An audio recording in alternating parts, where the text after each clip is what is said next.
say hello to our final runner for tonight, Radicoon. Take it away. Hello, everyone. Welcome to Tunic. My name's Radicoon, or Rad for short. We'll be running the true ending category tonight, which is actually pretty easy to explain. We just beat the game as fast as we can, and we collect all the pages. If you've played this game before, you know they're scattered all over the world, so we do get to visit quite a bit of the game, but that's kind of your last spoiler warning as well. We're not going to explain a ton of the secrets, but we are going to visit a lot more of the game than like an any percent run would. So if you want to remain spoiler-free, this is your last warning. But with me tonight, I have two wonderful friends and members of the Tunic community on commentary. Can y'all introduce yourselves, please? Hello, I am go ahead. Glacia. I am one of the runners and routers of this game. Also here. I guess it's my turn. What's up? It's you.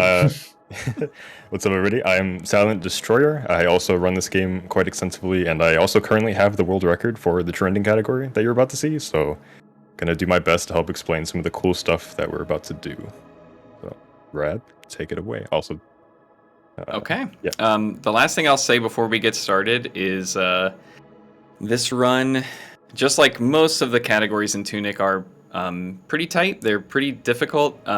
This is going to have a lot of tricks in it that if they go wrong, we're going to have to either restore from backup save or, kind of retry from our last save, which could be a big time loss. So it's a pretty sweaty run, but we'll try our best to kind of showcase, how this is supposed to work. But that's just kind of warning. We may have to fall back to a backup save in some cases. If you saw the recent GDQ run, you can see there are a lot of things that can go wrong despite the runner's best efforts. So we'll try our best.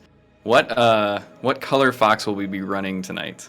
Let me check that real quick. One quick refresh, and pink has won with $785.22. Okay. Well, we preloaded that. We're gonna load a save. You can see I have some backup saves here, but we have a save with nothing, no money, no pages, and no time. The only thing we've done to this save is add our custom colors. So I guess I'm ready for a countdown. I guess I'm doing it. Let us go. Final run of the marathon in 3, 2, 1, go! All right, Silent, take it away. All right. Rad, can you screen share? Sorry, I hate to do this. But... That's true. Give me 1 second, folks. Oh, yeah, this gives me enough time to do the elevator pitch that has become tradition whenever this game is showed off. If you are not familiar with Tunic, Tunic is an isometric action-adventure game about a tiny fox in a big world where you explore the wilderness, fight monsters, and find secrets. I was required to say that, so starting off the run, and it's just running. The route starts off pretty much the same as every other category in this game. We're going to see a lot of those aforementioned secrets right off the bat. He's going to be putting in a lot of secret codes to get some free items and spawn in some chests that we need for a bit later on. So it's going to be a lot going on. It's going to be kind of hard to keep up with. Silent. Yeah. You said you use Chrome? Yeah. That's the browser you use? Yeah. Yeah, okay. I use Firefox. Okay. Anyway, we're going to go grab an any percent chest real quick.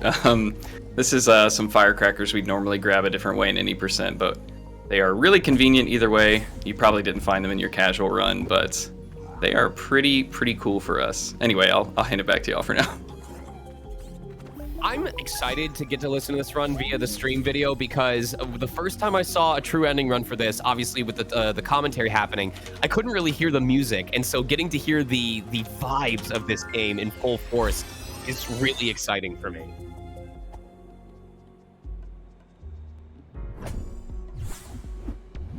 Yeah, so like was mentioned, this is a true ending run, which is slightly different from any percent in that we're going to be gathering all of the instruction manual pages. You can see we're walking past one up there that we'll be back to very later. There is 28 in all of them, and so we're going to have to go jump through some special hoops to collect all of them in a timely fashion. But if you've watched any percent, what's coming up next might be familiar. The first thing we're going to do is head to this area called Ruined Atoll and head towards Grapple, because in any category in this game, it is just the most powerful item possible.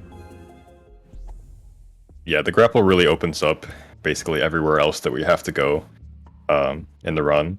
That first minute of the run might not have looked like a lot, but he was typing away on the keyboard, entering in so many codes to spawn in so much stuff. We're going to come back for basically all of that later. It would be kind of slow if we had waited to pick it all up at once. So we'll be coming back for that later. We do kind of have another big skip coming up to get the grapple very shortly. We're going to go into Frog's domain, and we're basically just going to skip the entire dungeon.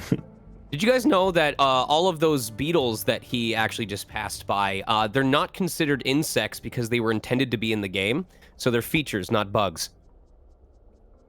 Excellent. Did not know that. It's good. It's good to know.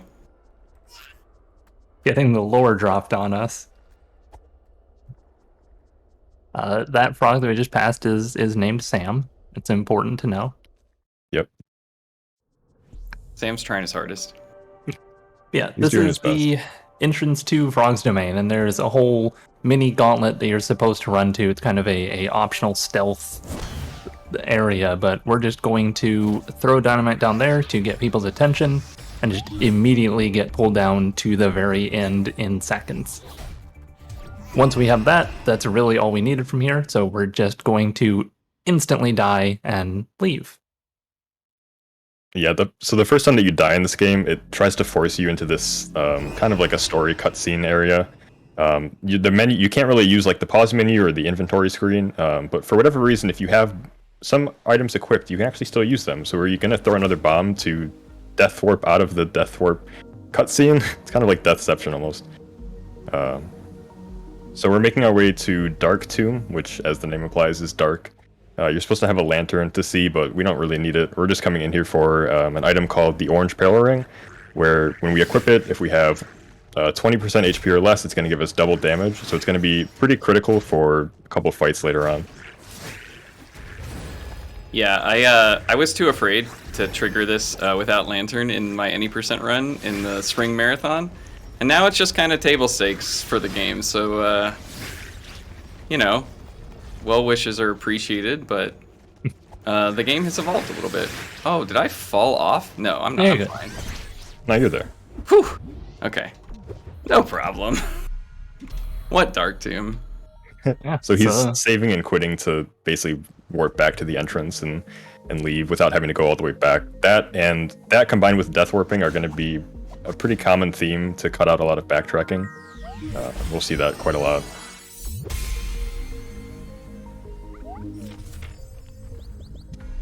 There's one of many manual pages that you will see for a split second and never Pick up again. the page up there? Yeah, we got it. Okay. Maybe the stream just lagged. So I just coming up decided next, I didn't need that one. coming next, we're gonna head over to West Garden, which is you're supposed to navigate through the entirety of Dark Tomb to get to West Garden, but Dark Tomb is slow and dark, so we're gonna go here. We picked up this effigy from before, and we can use it to interrupt a grapple and just kind of drop directly down here, skipping Lower Dark Tomb and hitting West Garden super fast. We also picked up a fairy there. Yeah. That's one of the ones we spawned in the first minute of the run, so you can see how convenient that is. That it's just there waiting for us. We don't have to waste time for it to spawn in. There are 20 fairies total in the game. We only need 10 of them because 10 of them unlocks a page for the manual. So a lot of the routing for this category kind of went into figuring out which fairies are A, the easiest, as in they have the easiest codes to type in, and B, are on the route. So there's a lot of fairies that, luckily, most of the ones we pick up are just directly on the route. That crocodile's named Terry. Everyone Yes. say goodbye to Terry. Yep, that is Terry. Terry's our friend. He likes to swim, even though he's not very good at it. So He's been taking swimming lessons, but they don't pay off in true ending either. So Oh, he's Yeah. terrible at it? yeah, yeah. Hey. sadly. when we came into West Garden, we actually opened a secret door and picked up a sword. That's not the intended location to pick up the sword, but the developers were nice enough to put it there for speedrunners. So we take that sword instead of having to go out of our way to get the intended sword. You'll see he threw that ice bomb in such a way that it froze the enemy from below. And there's an interesting property with frozen enemies where if you freeze them, you will get pulled towards them. So we froze that enemy from below and pulled ourselves up to basically skip about 50% of this area.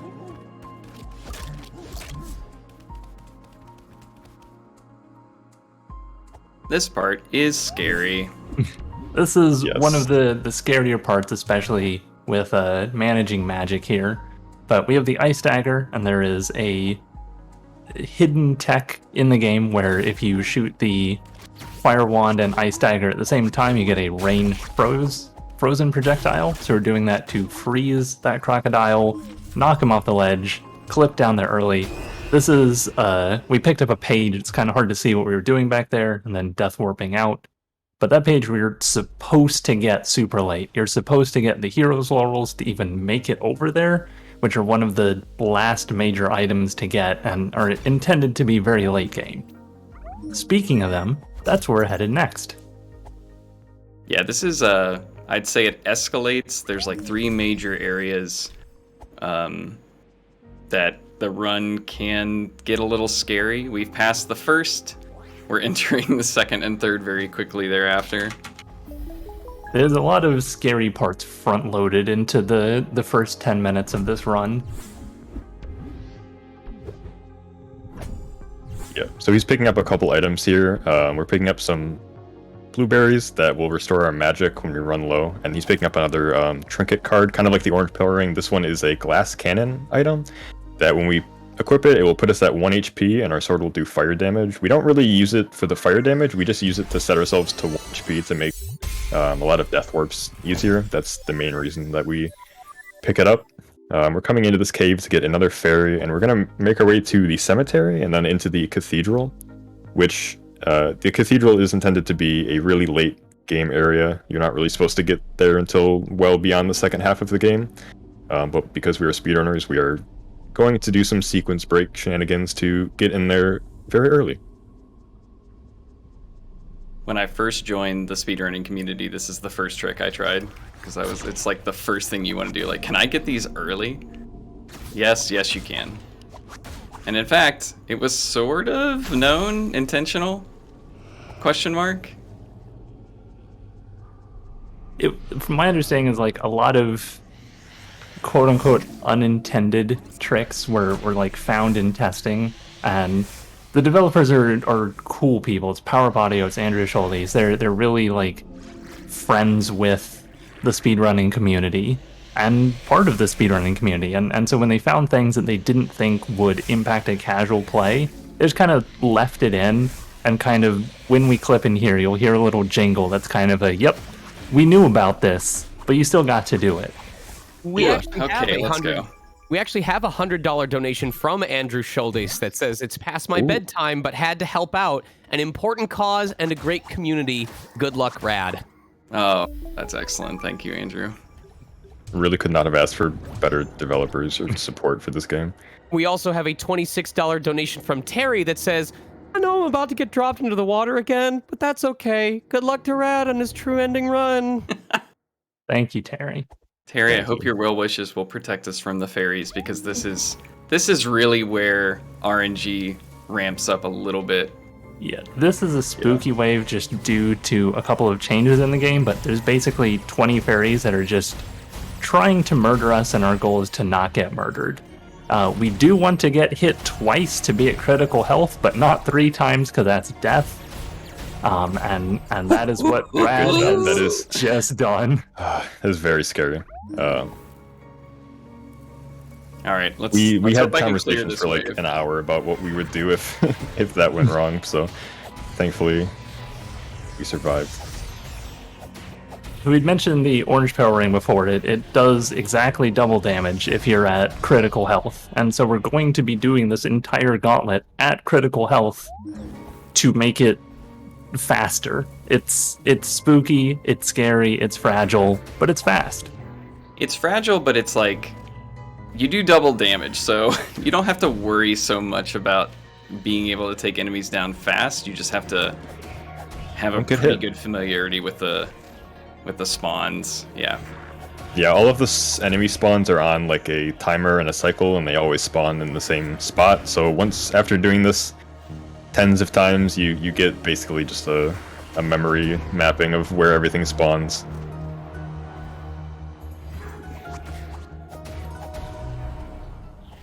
So we have 6 waves of enemies to take down, and it's going to give us the Hyper Dash, or the Hero's Laurels, which is basically just a movement item that lets us kind of zoop around the entire world pretty quickly. It's going to be very handy for movement, and also it's required for a lot of the pages that we have to get later on.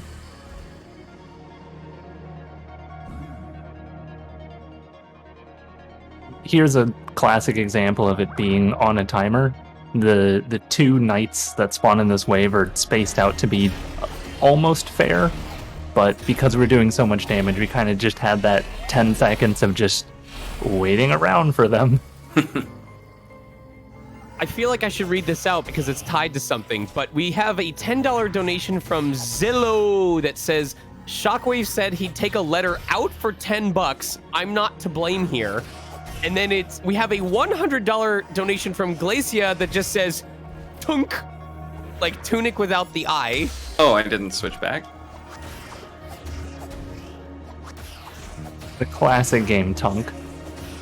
Ooh. Everybody's favorite. Nobody saw that. Nobody saw that. I did, but it's okay. It didn't kill you, it made you stronger. My last berry, though.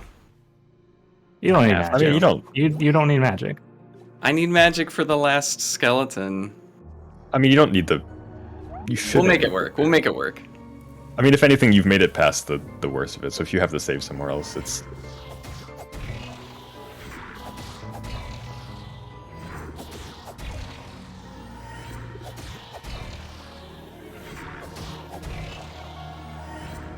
Alright, what's coming up next? Remind me. We respawn at the overworld so often that like most of the latter game splits start and feel exactly the same. I'm very guilty of just like heading off in a direction, like I'm gonna do beach cleanup, and then, oh wait, no, I was supposed to go somewhere else, so. Yeah, so after this wave, we're gonna get the reward for clearing all 6 waves, which is the Hero's Laurels. It's this pretty little pink wreath, which will go great on our pink fox, that replaces our roll with a dash, which can go over ledges and is simultaneously very fast and very slow when you dash into a wall. But we're going to take that newfound ability and go directly to Siege Engine, which is one of the 3 major bosses that we need to fight in this run. So we're going to intentionally damage ourselves down on these slimes to put us in that peril state to do the double damage on the upcoming boss. There also is a code we have to type in here for a fairy, so we kind of have to like take damage, hopefully don't die from them, kill them, type in the code. Now, are these codes that you collect in the game itself, or was this like an ARG, something outside of the game that you had to participate in? They're all in the manual, so spoilers, they're basically codes you discover either in the manual or with overworld hints. I don't know if I should spoil how that code specifically is found, but they're intended game mechanics. Yeah. But they They're are basically, always like, the same. hidden They're not puzzles randomized. Yeah. So we have one coming up here. A lot of them there are environmental clues that kind of give you a hint as to what order buttons you have to press. They're all directional in order, so he's typing them with like the arrow keys on his keyboard. But that is a thing that you should discover when you play the game. Dash to the upper level is something I affectionately call the boop soup, which is a small little time save. We got this next room is probably the sickest movement in the entire game. He did pick up an item before he saves and quit. That is an item to upgrade our stamina. So in a little bit, we're going to upgrade our stamina just because the dash movement takes up a lot of stamina. So there's a lot of times we have to kind of wait for our stamina to recharge, and having as much stamina as we can, even if it's just a little bit extra, is going to help out. It's going to go a long way. Yeah, this is the Siege Engine fight. It's one of 3 bosses. Having double damage and having a setup to get locked into its weak point makes it kind of a joke of a boss, but shout outs to Siege Engine for being a good sport here. Siege Engine, loud death scene. Also use eye protection.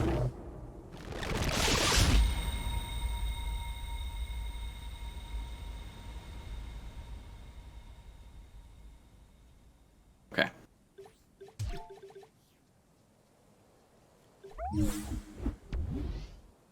And this gives us one of the 3 Questagons that we are collecting for the end of the game. The first half of the game is kind of unlocking the world. The second half of the game is kind of collecting these to free the air. And then the third half of the game, we won't go to because it's slow. Okay, beach cleanup. Beach cleanup, Beach right? cleanup time. Yes, okay. Beach cleanup.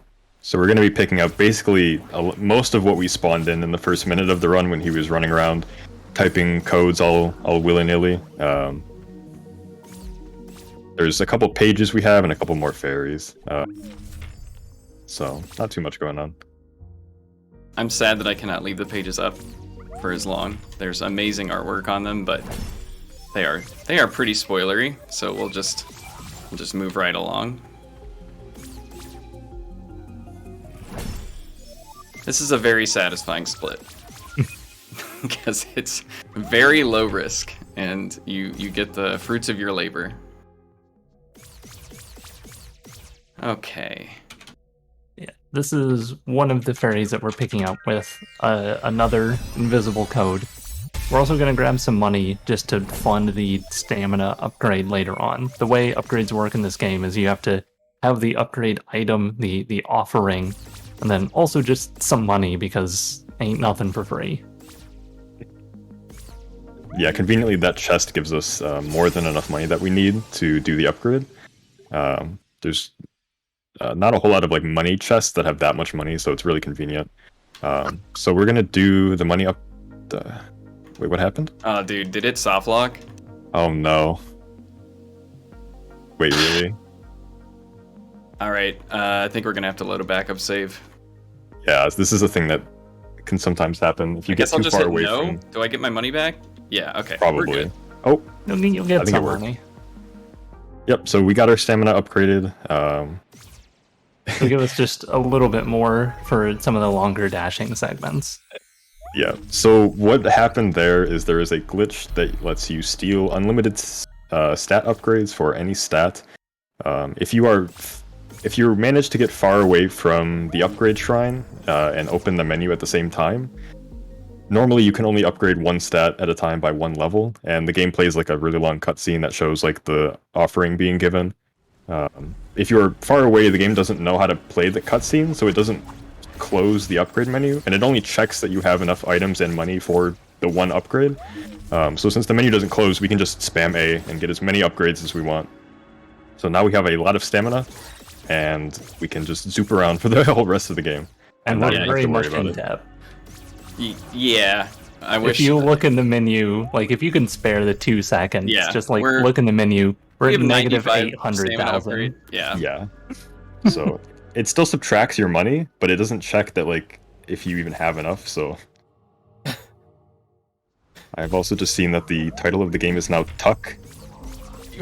We also had a $21 donation from Ian Keith going, fast as Furt playing the classic game Unk. Nice. The Beautiful. last marathon. It also ended Artwork. with the Tunic, like, you know? Very similar gameplay. Just catching up real quick, we also have a $25 donation from Jeremiah that goes, good luck, Rad. We're all counting on you. In the words of a famous video game ocelot, you're pretty good. And Bursto donates $10 and says, best of luck with the run, Radicoon. So glad to see you live in a charity. Oh, goodness. And also, absolutely amazing job with hosting Sonic Mega. Really need to learn from you. I'm just a guy who enjoys video games, so I'm just being my shameless geeky self here. That's all it is. I'm surrounded by wonderful people, and I'm glad to be here. Just to go ahead and cut in and mention this, it's that was Quarry. That was the whole thing. We're done with Quarry, by the way. Yeah. Yeah. Quarry's a pretty scary area because it has a lot of like miasma that will drain your HP really fast. But we can once again abuse the wonderful ice grapple and just kind of drop ourselves to the end. In fact, if you optimize movement through there with dashing, you actually will hit the door before it opens. So, like, there's almost like a maximum speed you can reach for moving in through Quarry because you'll just run into the door and have to wait anyway. So that moves us into Ziggurat, which is a very like different themed place to the rest of the game, but it's a really cool area that we're just not going to spend any time in.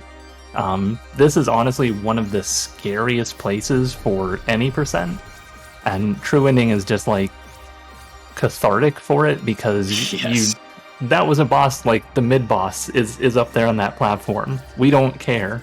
We can dash past it. So it's just, it feels good to do this category after running True Ending or after running any percent. Yeah, basically any category that's not True Ending, this place is like a major reset point because there are back-to-back things that can go wrong.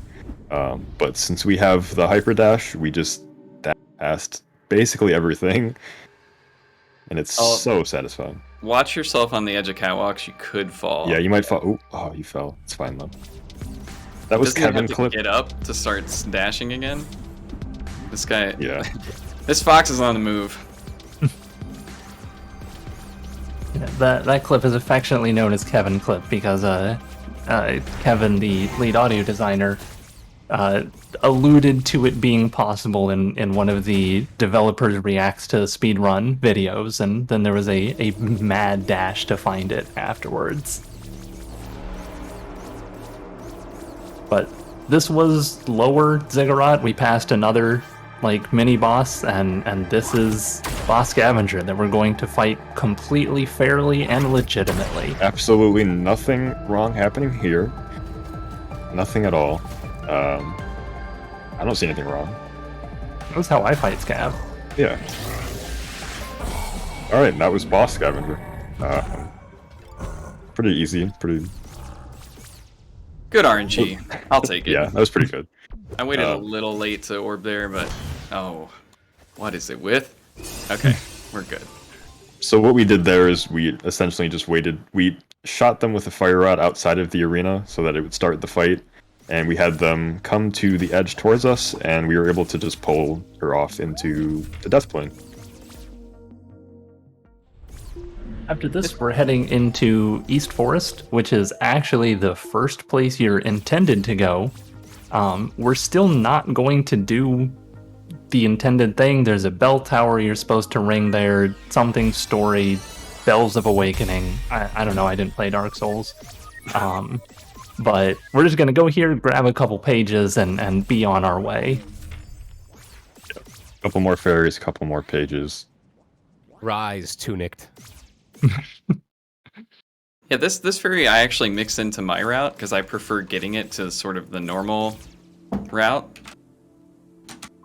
We have to go to a secret location. Can you guys come over here, please? And there is normally a fairy there.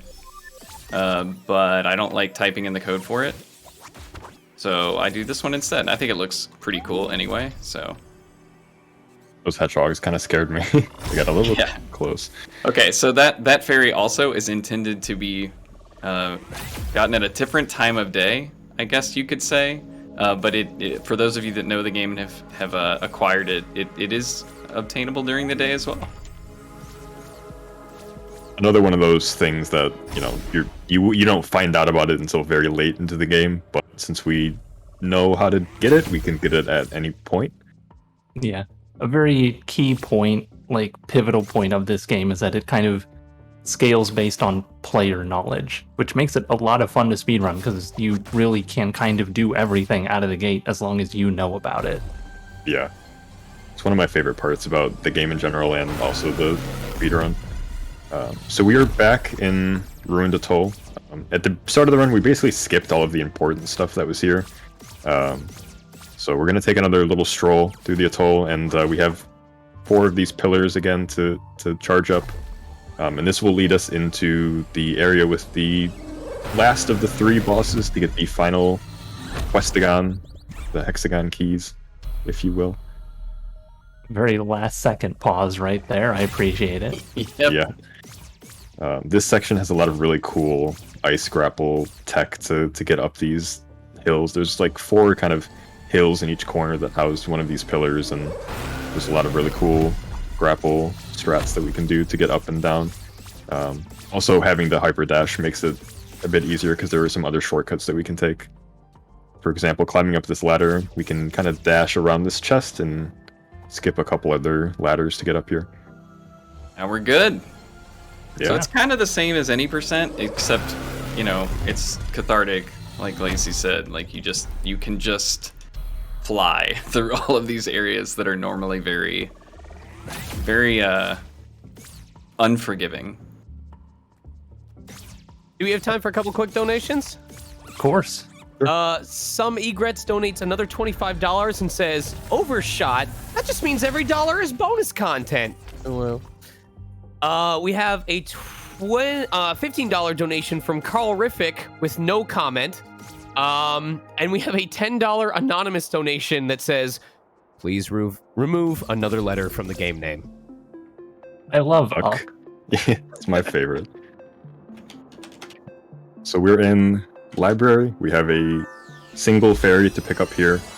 And then we have pages to pick up in the top floor. And then we will be going to the 3rd and final boss, which is the librarian. Or 3rd and final of the 3 like main story bosses. Which we will also be fighting like fair terms, Totally legit, completely fair. above the board. We picked up a couple items earlier that kind of look like marketable plushies of the fox, which is kind of what they are. It's what we call them. I did not hit We're the gonna- chair, let it be known. Nice. Chair Did you take skill. the right staircase? No, you get the fairy. Yes. Oh, you got the fairy. That's right. Okay, so we're gonna do a similar thing like we did with Boss Scavenger. We are gonna throw this lure and climb down the ladder, and the lure is gonna run off and say hi to Librarian and start the boss fight. And what happens here is that by climbing down the ladder, the kill plane for the boss spawns above our head. So the Librarian's gonna try to make his way down to us because we're so far down the ladder, but he's just gonna get obliterated. Thankfully, death planes like count for the bosses too, so Yeah. it is a fair fight. I wasn't lying. And that death plane doesn't extend all the way down. It only extends like pretty short distance at the top of the ladder. So we can climb pretty far down and it'd be pretty safe. I'm kind of sad. We're getting toward the end of the It's run. gone by so I quick. believe chat's current method is they said if we remove enough letters from the game name, we'll hit null, and then we'll hit an underflow error, and there will be like 65,000 games left to run. So they're trying to they're Checks trying out to to use me. programming to ensure the marathon doesn't end. I hope we get U. Like C is a good game, but U is a classic. Yeah. We should have a donation incentive. We should have a last minute bid war. Hangman Tunic. Whichever we get more money for by the end of the run, we remove the losing letter. So this is a He's staring entering- contest. Okay. Yeah. We're gonna stare at the door for a few seconds, and what's actually happening is there is a large code that you're supposed to collect through secrets in the game. It is a 100 inputs long. Yeah, so that was a really fast 100 inputs, Rad. Yeah, this is kind of I like the did game's it. like climax puzzle, the ultimate code that you have to figure out. It is really fun and it's like such a blast discovering it like in a normal playthrough.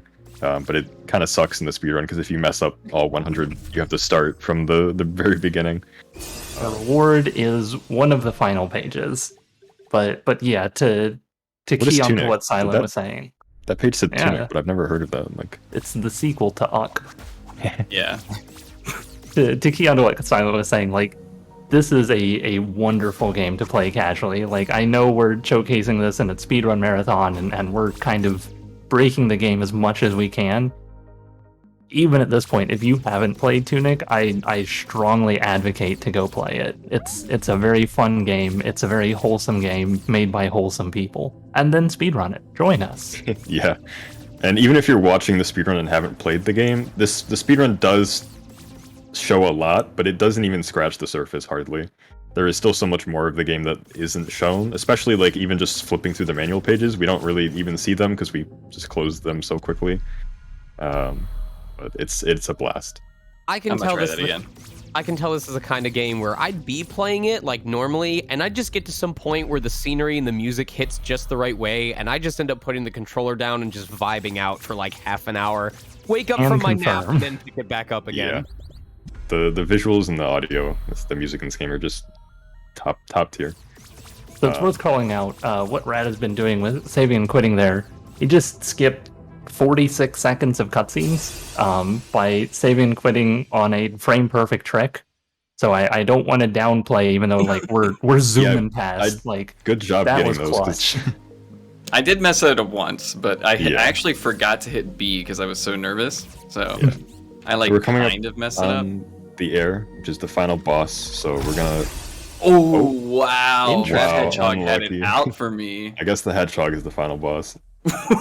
Oh, Nice tell- purgatory. Okay. Nice. Yeah, That's go fine. ahead and take that off when you can. Did I forget? Every time. Yeah. Friends don't let friends wear glass cannons. Oh no. You might as well just. Yeah, you should be fine. Nice. That was not going to work, but it did. Yep. So- So we're heading to the air. If you've seen any percent, you'll know that this can be a pretty intense fight. Yeah, I'm gonna need some time. Oh, okay. We're gonna try to do another that up. cutscene skip. I think that worked. Yeah. Yeah. Yep. And time. That was true. Yep. ending. That is the true ending. We don't actually have to fight the air because, well, you do. The game tries to force you to fight the air the first time that you ever go, even if you have all of the pages. So you kind of didn't really see any of it, but typically you'd come in here, it would start the fight, and then we can save and quit, and it kind of tricks the game into thinking that it's the second time we've come, and it'll just give us the true ending.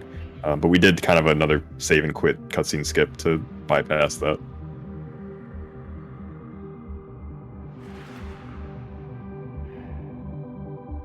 Yeah, that was an excellent, That solid was run. a really good run, yeah.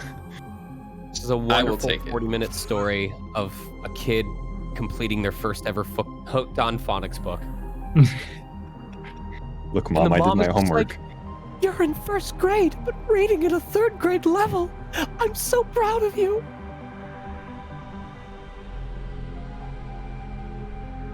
We all like brainstormed like what's happening in this cutscene. My contribution is that the fox is with the IRS, and the big fox is getting reported for tax evasion.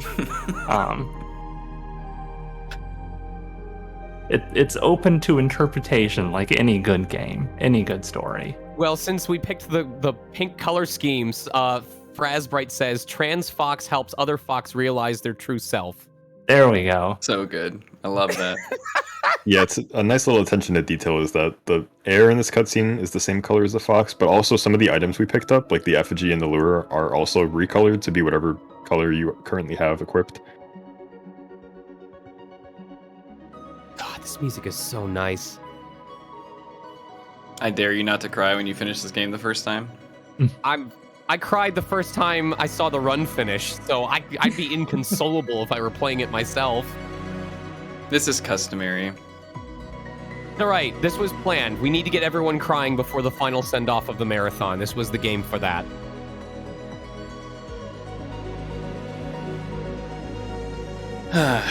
Well, before I say my closing thoughts, Glace, Silent, do you have anything you'd like to say?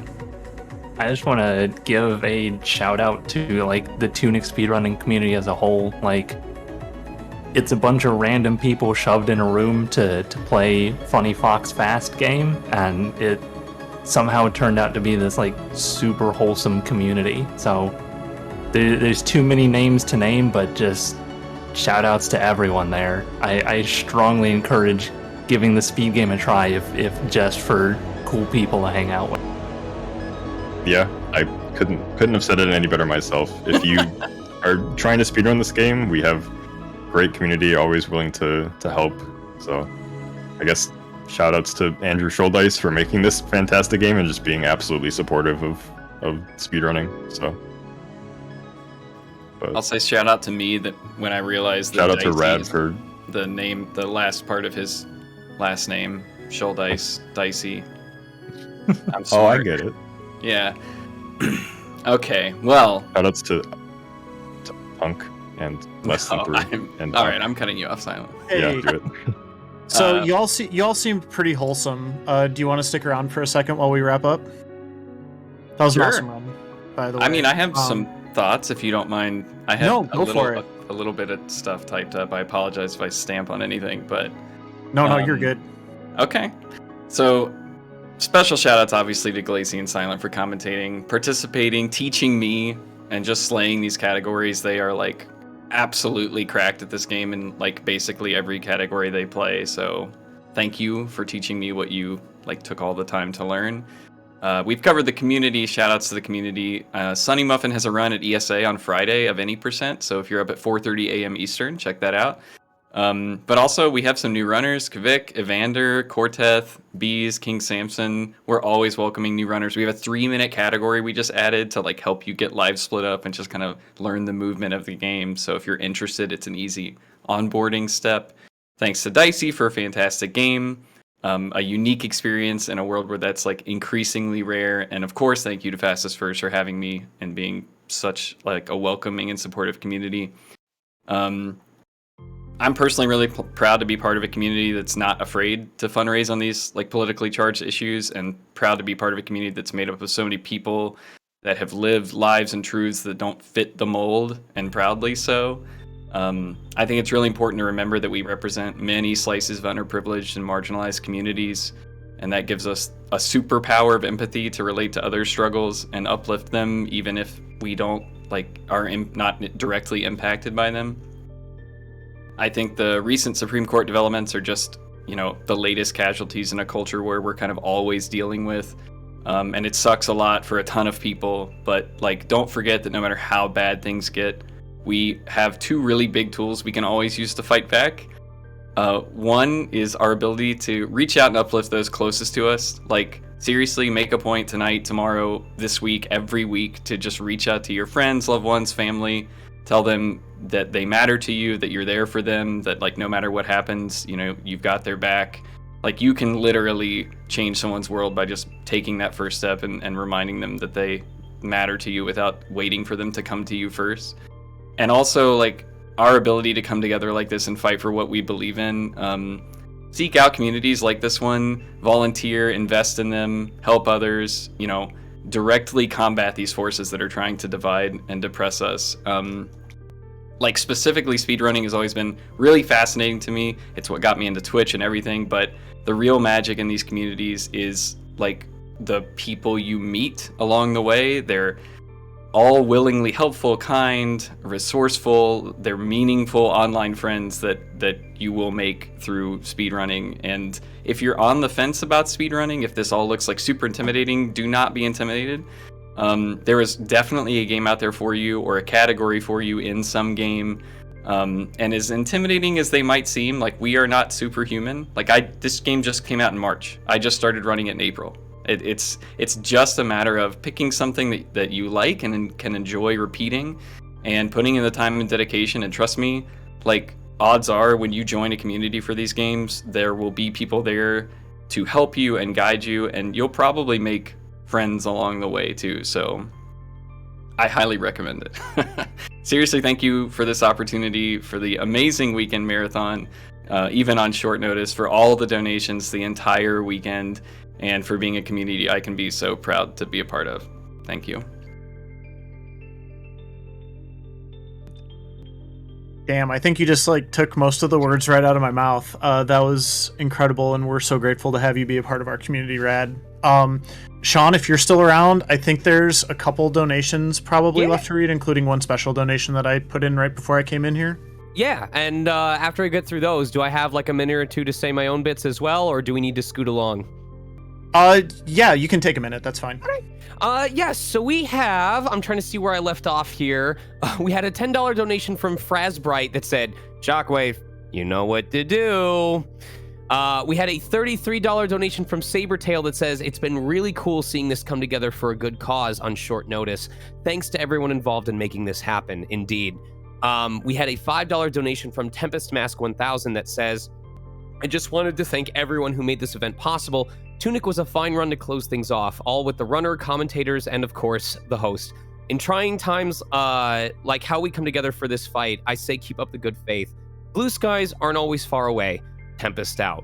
And the donation that was just mentioned, Fastest Furs donated $238 to count for the sub and bit revenue from the event. Fastest Furs fight for abortion rights.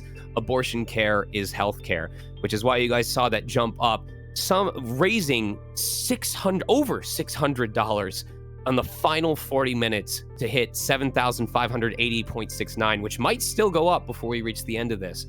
But as Moonblaze had said, Radicoon had a lot of very accurate things to say about this community and about this fight. And first of all, I can't thank everyone enough who came here for the finale, and especially to be honored with the opportunity to be a host for these final 3 games. But my own observation about a community, about a fandom like this is y'all are loud. And I mean that in the best way. You know, when things get extremely tough, when people's rights are being taken away, when their livelihoods are being challenged, when it seems like every day something else is going wrong, it can be very easy to get overwhelmed. And you're right to feel that way. And it can be so easy to just fall into despair and be like, well, what do we do? What are we supposed to do now? How do we respond to this?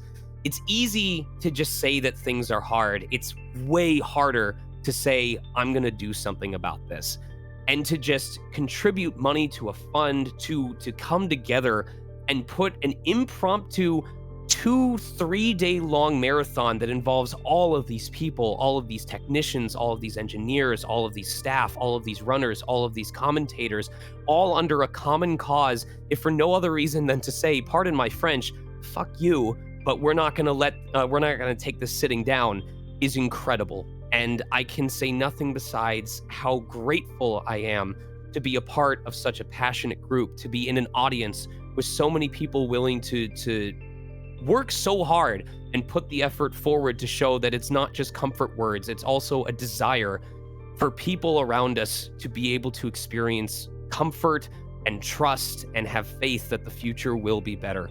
So thank you for allowing me to be a part of that. And thank you guys for being as shameless, as passionate, as loud as you are, because sometimes it takes a lot of loud voices to speak for those who can't speak for themselves. So thank you. Oh, thank you, Sean. And yeah, this really was a very impromptu effort. The Fastest Furs marathons have always been really important about raising money for causes that we feel are overlooked or important. It's why we raise money for Trans Lifeline in the fall. It's why we raise money for the Organization for Autism Research in the spring. And when this happened, I and some of us on the leadership team, we were kind of having that conversation that I'm sure a lot of people were having when we saw that Roe versus Wade got overturned, and we just wanted to know what we could do about it. And I think despite a lot of obligations, I think several of us were at GDQ like the couple days after the Supreme Court announcement got announced. We felt like we had an opportunity to do something, and we didn't know how it was going to go. This whole marathon came together in 4 weeks, one of which was SGDQ. Shockwave and I and a lot of other people worked a lot at SGDQ. We were very involved in that event, and still, trying to make sure that we did a good job at this event as well. And just put on an event that we could be proud of. And I just want to say thank you to everybody who came and watched this weekend. Thank you to everybody who donated. The response from our community, from sort of allied communities that we partner with on a lot of things, was absolutely incredible. We got so many good submissions. It was genuinely hard to get this marathon down to 36 hours that we ended up running it for. There were so many people that did not, unfortunately, get an opportunity to showcase their amazing talents for this cause. And we know that you will have opportunities again in the future, and we hope that you consider coming back for another Fastest Furs marathon. All the words that Rad said, all the words that Sean said, we believe all of those. Abortion care is healthcare. We do not have to sit idly by and watch these things happen, and I'm just so proud that we were able to take our anger and our frustration and turn that into positive action. And let's cut right to the chase. We raised $7,500. I had no idea what to set the marathon goal at for this weekend. We were only doing 36 hours. It was, we were running it on a skeleton crew. We didn't know what kind of support we would get. We set the marathon goal at $5,000. And again, I'm not even surprised anymore. Just speedrunners, the speedrunning community, our Fastest Furs community, the greater furry community, the greater Twitch community just all came together and absolutely blew it out of the water again. And make no mistake, that money will save someone's life. So thank you for that. This is always really hard for me, I'm sorry. I also just want to let everybody know that a little bit earlier today, we did open up submissions for Fall Fest 2022. So if you go to Oengus right now, you will see Fall Fest listed as a marathon that you can submit your runs for. It's going to be November 11th through 13th, and it is going to support Trans Lifeline again. We do hope that you will come back and watch, come back and support us, and if you're a speedrunner or a volunteer, come back and participate in the event again. There is nothing I have found in my life that is as satisfying as being a part of these events, and it takes so many people to put them on, and we couldn't do it without all of the help and support that we get. So go check it out. We've got another amazing logo from our new, I shouldn't say new, but sort of our resident graphic designer, radicoon, that you can see kind of like just right there at the top of the page. We'll also be putting all of this information on our Discord later on tonight. We'll be putting it on our Twitter later on tonight. So please help spread the word. We will open volunteer applications a little bit later. It's only speedrun applications right now, but you can go ahead and start putting those in if you have a game that you want to submit, or if you were feeling inspired to spread the word. We're a furry speedrunning community, but we welcome everybody, and together we can do great things like we did this weekend. So just thank you again. Hey, that looks really cool, Shock. Very nice. But yeah, keep an eye out for that. Please follow us on Twitter. Please join our Discord. We'd love to have you all year round, and we still have so many things to accomplish, and just like I said, make no mistake, you all accomplished something incredible this weekend. So on behalf of the whole leadership team, I just want to say thank you. And I think that's it for us. We're going to go ahead and raid someone who was running earlier on today, actually. We're going to go ahead and raid Von